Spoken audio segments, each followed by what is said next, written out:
ಗಂ ಗಣಪತಯೇ ನಮಃ. ಶ್ರೀ ಗುರುಭ್ಯೋ ನಮಃ. ಹರಿ ಓಂ. ನಮಸ್ಕಾರ ವೀಕ್ಷಕರೇ, ನಾನು ನಿಮ್ಮ ತಿಲಕ್. ಇವತ್ತಿನ ಸಂಚಿಕೆಯಲ್ಲಿ ನೆಗೆಟಿವ್ ಥಿಂಕ್. ಯಾವ ಗ್ರಹಗಳ ದಶಾಭುಕ್ತಿಗಳು ಬಂದಾಗ, ಕಾಂಬಿನೇಷನ್ ಬಂದಾಗ ನೆಗೆಟಿವ್ ಥಿಂಕ್ ಬರುತ್ತೆ.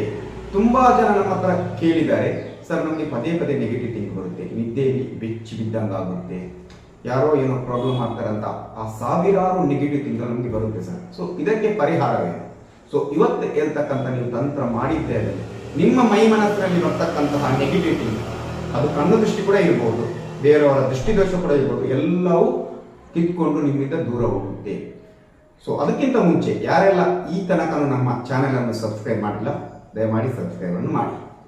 ನೋಡಿ ವೀಕ್ಷಕರೇ, ಜಾತಕದಲ್ಲಿ, ನಿಮ್ಮ ಜಾತಕದಲ್ಲಿ ಪಾಪಗ್ರಹಗಳ ದಶಾಭುಕ್ತಿ ಅಂತರ್ಭುಕ್ತಿ ಬಂದಾಗ ನಿಮಗೆ ನೆಗೆಟಿವ್ ಥಿಂಕ್ ಜಾಸ್ತಿ ಬರ್ತಕ್ಕಂಥದ್ದು. ಸೊ ಪಾಪಗ್ರಹಗಳು ಶನಿ, ರಾಹು, ಕೇತು, ಅದೇ ರೀತಿ ಚಂದ್ರ ಬಂದಾಗ, ಯಾಕಂದ್ರೆ ಚಂದ್ರ ಮನಸ್ಸೋ ಜಾತಕ, ಮನಸ್ಸಿಗೆ ಸಂಬಂಧಪಟ್ಟ ಕಾಯಿಲೆಗಳು ಬರ್ತಕ್ಕಂಥದ್ದು. 3ನೇ ಮನೆ, 8ನೇ ಮನೆ, 12ನೇ ಮನೆ ಆಕ್ಟಿವೇಟ್ ಆದಾಗ ಬೇಡವಾದ ಚಿಂತೆಗಳು ಬರ್ತಕ್ಕಂಥದ್ದು. ನೈಟ್ ನಿದ್ದೆ ಬರಲ್ಲ, ಅಲ್ಲಿ ಕೂಡ ಏನೋ ನೆಗೆಟಿವ್ ಥಿಂಕ್ ಬರ್ತಕ್ಕಂಥದ್ದು. ಸೊ ಇದೆಲ್ಲ ಸಮಸ್ಯೆಗಳು ಬರ್ತಕ್ಕಂಥದ್ದು ನಮ್ಮ ಜಾತಕದ ಅನುಗುಣವಾಗಿ ಬರುತ್ತೆ.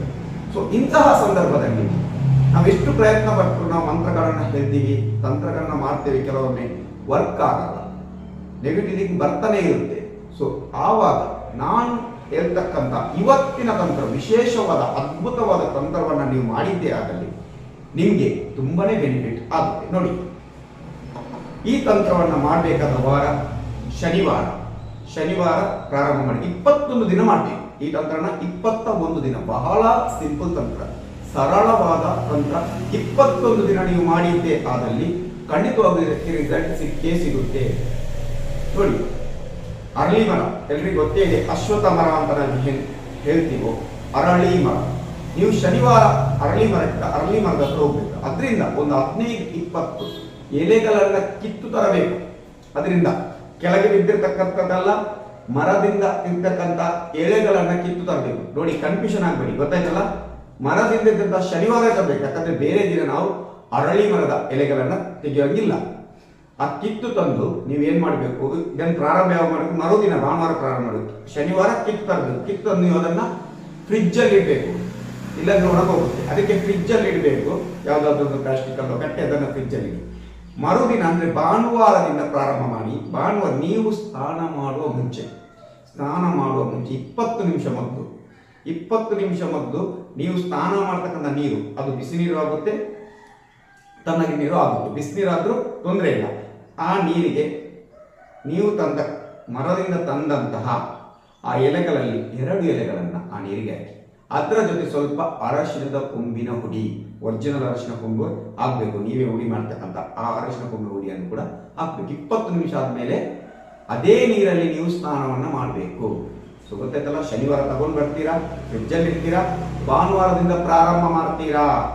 ಭಾನುವಾರದಿಂದ 2 ಎಲೆಗಳನ್ನು ಸ್ನಾನ ಮಾಡೋ ಮುಂಜಾನೆ 2 ಎಲೆಗಳನ್ನು 20 ನಿಮಿಷದ ಮೊದಲು ಆ ನೀರಿಗೆ ಹಾಕಿ, ಅದರ ಜೊತೆ ಅರಶಿನ ಹುಡಿ ಹಾಕಿ 20 ನಿಮಿಷದಿಂದ ಸ್ನಾನ ಮಾಡಿ. ತುಂಬಾ ಫ್ರೆಶ್ನೆಸ್ ಸಿಗುತ್ತೆ ನಿಮಗೆ ಬಾಡಿಯಲ್ಲಿ. ನೋಡಿ, ಒಂದು 3 ದಿನ ಮಾಡೋದ್ಮೇಲೆ ತುಂಬಾ ಫೀಲ್ ಜಾಸ್ತಿ ಆಗುತ್ತೆ. ನೆಗೆಟಿವ್ ಥಿಂಕ್ ಎಲ್ಲ ನಿಮ್ಮಿಂದ ಬಾಡಿಯಿಂದ ಹೋಗುತ್ತೆ. ತುಂಬಾ ನೆಗೆಟಿವ್ ಥಿಂಕ್ ಇರುತ್ತೆ. ನೋಡಿ, 21 ದಿನ ಮಾಡಿದಾಗ ನಿಮಗೆ ಫ್ರೆಶ್ ಆಗುತ್ತೆ. ಸೊ ಒಂದು 5 ತಿಂಗಳು ಬಿಟ್ಟು ಮತ್ತೆ ಮಾಡಿ, ಮತ್ತೆ ಒಂದು 3 ತಿಂಗಳು ಬಿಟ್ಟು ಮಾಡ್ಬೋದು. ಸೊ ಅದ್ಭುತವಾದ ತಂತ್ರ, ಯಾರೂ ಕೂಡ ಹೇಳದ ತಂತ್ರ, ಅದ್ಭುತವಾದ ಈ ತಂತ್ರವನ್ನು ಮಾಡಿದ್ದೇ ಆಗಲಿ ನಿಮ್ಮ ನೆಗೆಟಿವ್ ಥಿಂಕ್ ಖಂಡಿತವಾಗ್ಲೂ ಕಡಿಮೆ ಆಗುತ್ತೆ. ಸೊ ವೀಕ್ಷಕರೇ, ವಿಡಿಯೋ ಅರ್ಥ ಆಗಿಲ್ಲ ಅಂದರೆ ಇನ್ನೊಂದ್ಸಲ ನೋಡಿ, ಅರ್ಥ ಆಗುತ್ತೆ. ಸೊ ವಿಡಿಯೋ ಇಷ್ಟ ಆದರೂ ಎಲ್ರಿಗೂ ಶೇರ್ ಮಾಡೋದನ್ನು ಮರಿಬೇಡಿ. ಎಲ್ರಿಗೂ ಶುಭವಾಗಲಿ. ಶುಭ